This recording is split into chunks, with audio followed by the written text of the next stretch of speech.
अस्सलाम वालेकुम व्यूअर्स, कैसे हैं आप सब। उम्मीद करती हूँ आप सब लोग ठीक ठाक होंगे और खैरियत से होंगे। व्यूअर्स, जैसे कि मैंने पिछली वीडियो में बयान किया था कि दाई हलीमा जो थी वो नबी अकरम सल्लल्लाहु अलैहि वसल्लम के साथ पै दर पे होने वाले वाक़यात से बहुत ज़्यादा घबरा गई थी। लेकिन जो सबसे इम्पॉर्टेंट वाक़या है जिससे वो बहुत ज़्यादा घबराई वो था उनके सीना चाक कर देने वाला वाक़या। व्यूअर्स, इस वाक़ये से उनके शौहर अब्दुल्ला बिन हारिस भी बहुत ज़्यादा डर गए और उन्होंने कहा कि जल्द अज़ जल्द इस बच्चे को उसके वालिदैन के पास पहुंचा दिया जाए। ऐसा ना हो कि कल को इस बच्चे को कोई नुकसान पहुंच जाए और हम इसके जवाबदा होंगे। व्यूअर्स, दाई हलीमा उनको ले जाने के लिए तैयार हो गई और रास्ते में वो जा रहे थे और जैसे ही मक्का के बालाई इलाके में पहुँचे तो वहाँ जाकर नबी अकरम सल्लल्लाहु अलैहि वसल्लम गायब हो गए। वो बहुत ज़्यादा घबरा गई कि आखिर हो क्या गया, मोहम्मद चले कहाँ गए। उन्होंने बहुत ढूंढा और आखिरकार वो उनके दादा हज़रत अब्दुल मुत्तलिब के घर में पहुंच गई और सारी रुदाद उनको बयान की। उनके दादा भी बहुत ज़्यादा परेशान हुए और अल्लाह ताला से दरख्वास्त करने लगे कि ए परवरदिगार, मेरा बेटा जल्दी से मिल जाए। वो खाना काबा गए और खाना काबा के पास खड़े होकर उन्होंने स्पेशल हज़रत मोहम्मद सल्लल्लाहु अलैहि वसल्लम के मिल जाने की दुआ की। हज़रत अब्दुल मुत्तलिब जब हुज़ूर अकरम सल्लल्लाहु अलैहि वसल्लम को ढूंढते हुए तहामा की वादी तक पहुँचे तो वहाँ उनको एक घने दरख्त के नीचे एक लड़का खड़ा नज़र आया। वो फ़ौरन उस लड़के के पास गए और उससे पूछा कि तुम कौन हो और तुम्हारा क्या नाम है। उसने कहा कि मैं मोहम्मद बिन अब्दुल्ला हूँ।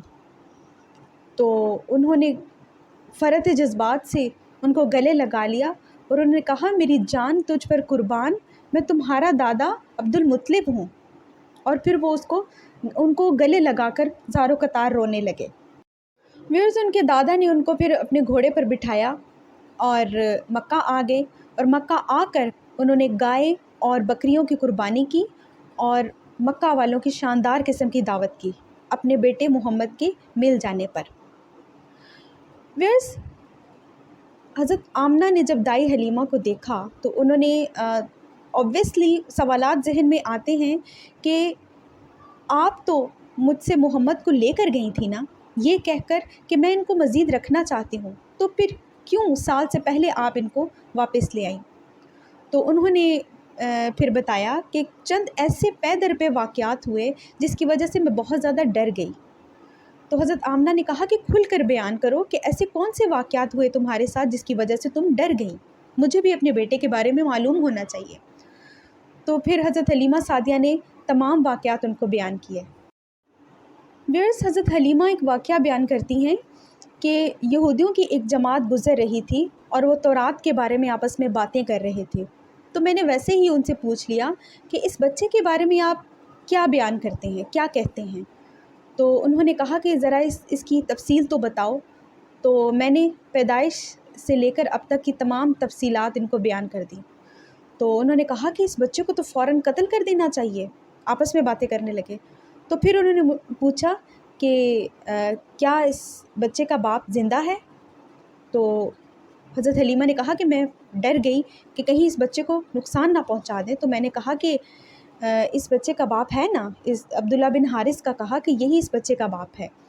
तो फिर उन्होंने कहा कि नहीं, ये वो बच्चा नहीं। तो इस तरह उन्होंने उसको छोड़ दिया और कहने लगे कि अगर ये बच्चा यतीम होता तो हम ज़रूर इसको कत्ल कर देते, क्योंकि तौरात में और दीगर कुतब के मुताले से उनको ये पता चला था कि एक आखिरी नबी अल्लाह का ऐसा आएगा जो इनके मज़हब को ख़त्म कर देगा और तमाम जो बुत परस्ती है उसको ख़त्म कर देगा और वह तमाम मज़ाहिब पर गलबा पा लेगा। चुनाचे उन्होंने जब ये सुना कि ये वो बच्चा नहीं है, इनके चूँकि इस बच्चे की निशानी ये थी कि वो बच्चा यतीम होगा, तो जब उनको ये निशानी ना मिली तो उन्होंने उनको छोड़ दिया। हज़रत हलीमा एक और वाक़या बयान करती हैं कि एक दफ़ा वो अकास के मेले में तशरीफ़ ले गईं।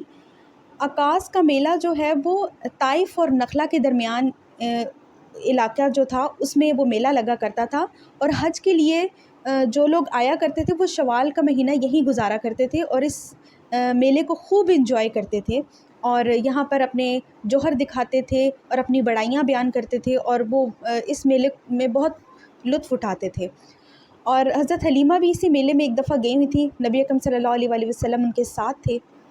تو چونکہ میلے میں ہر طرح کے لوگ ہوتے ہیں، تو ایک نجومی کی نظر حضرت محمد صلی اللہ علیہ وآلہ وسلم پر پڑی، تو وہ بڑے غور سے ان کو دیکھنے لگا، اور جیسے ہی ان کی آنکھوں کی سرخی کو دیکھا اور کچھ جو اس نے پڑھ رکھا تھا، تمام جو اس نے نشانیاں نبی اکرم صلی اللہ علیہ وآلہ وسلم کے اندر دیکھی، تو ایک دم سے چلا اٹھا کہ قتل کر دو اس بچے کو قتل کر دو۔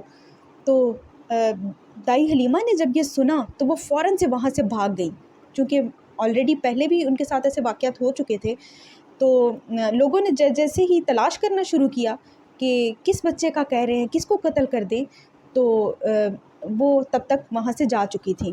اور بعد میں لوگوں نے ان سے پوچھا، نجومی سے پوچھا کہ کیا وجہ ہے کہ آپ جو ہے وہ اتنا زیادہ شور مچا رہے تھے؟ تو اس نے کہا کہ یہ بچہ جب بڑا ہوگا تو تم لوگوں پر غلبہ پا لے گا اور تمہارے خداؤں اور تمہارے بتوں کو توڑ دے گا۔ پھر ایک اور واقعہ ہے کہ حضرت حلیمہ نبی اکرم صلی اللہ علیہ وآلہ وسلم کو لیے بازار سے گزر رہی تھیں۔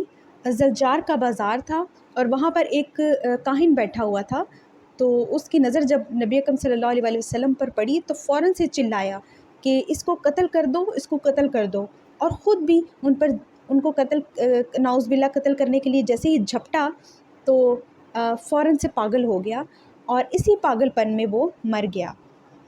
اور اس وجہ سے بھی دائی حلیمہ بہت زیادہ ڈر گئی تھیں۔